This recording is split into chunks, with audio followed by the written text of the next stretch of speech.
राकेश जी अपने पुराने स्कूटर पर किक मार रहे थे लेकिन वह स्टार्ट नहीं हो रहा था। इधर ड्यूटी पर जाने के लिए देर हो रही थी। तभी सामने से एक कार तेजी से आकर उनके पास रुकी। पापा कब तक इस खटारा स्कूटर को चलाते रहोगे? चलो मेरे साथ, मैं आपको ऑफिस छोड़ देता हूँ। बेटे की बात सुनकर राकेश जी ने अनसुना कर दिया और स्कूटर में किक मारते रहे। उनका बेटा आशीष बड़बड़ाता हुआ चला गया। दरवाजे के पास खड़ी राकेश जी की पत्नी गायत्री जी ने कहा, जब वो कह रहा था तो चले जाते। राकेश जी ने रुमाल निकालकर माथे का पसीना पोंछा और बोले, दोबारा कभी उसकी वकील बनने की कोशिश मत करना। गायत्री जी चुप हो गईं। राकेश जी का स्कूटर स्टार्ट हो गया। उन्होंने एक बार गायत्री जी की ओर देखा और ऑफिस के लिए निकल पड़े।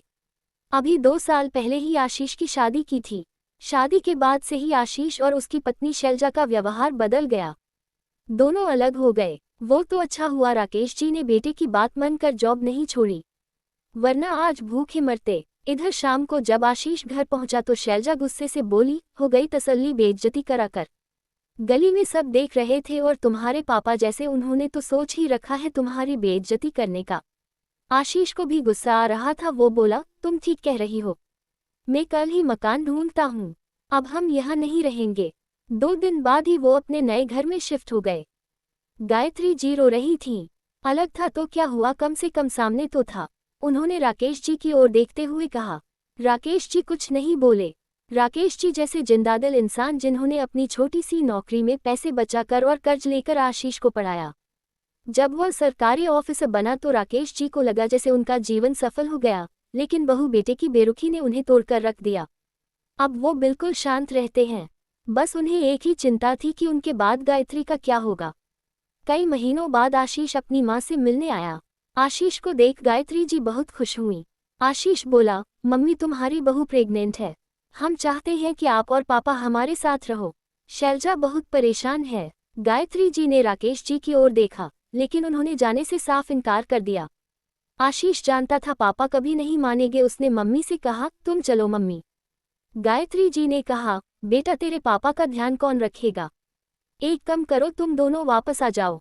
शैलजा की देखभाल भी कर लूंगी और इनका भी कोई परेशानी नहीं होगी। तभी राकेश जी ने लगभग चिल्लाते हुए कहा, इसका पोर्शन मैंने किराए पर दे दिया है। 2 दिन बाद वो लोग आ जाएंगे। इसके लिए अब यहाँ कोई जगह नहीं है। पापा की बात सुनकर आशीष निराश होकर चल गया। गायत्री जी रोने लगी। राकेश जी ने कहा, कल जब इनका मतलब निकल जाएगा तो ये फिर रंग बदल लेंगे। कल अगर मुझे कुछ हो गया तो तू इनकी नौकरानी बनकर रहेगी। इससे अच्छा है अपने सम्मान के साथ उनसे अलग रही। ऊपर किरदार देने तो घर की देखभाल भी होगी और पैसा भी आएगा।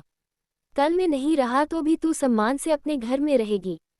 गायत्री जी की आंखों से आंसू बहा रहे थे। ठीक ही तो कह रहे थे राकेश जी। एक तरफ उनका बेटा जो बस अपने फायदे के लिए उन्हें ले जा रहा था, और एक और उनके पति जो मेरे लिए अपने मरने के बाद भी मुझे कोई तकलीफ न हो इसका इंतजाम कर रहे हैं। उन्होंने आंसू पोंछकर कहा, आप ठीक कह रहे हैं, जो अपना होता तो हमें छोड़कर कभी नहीं जाता। आज से नई जिंदगी की शुरुआत करते हैं जहां बस हम दोनों एक दूसरे का साथ निभाएंगे। ये सुनकर राकेश जी के चेहरे पर कई साल बाद आज मुस्कुराहट आई थी।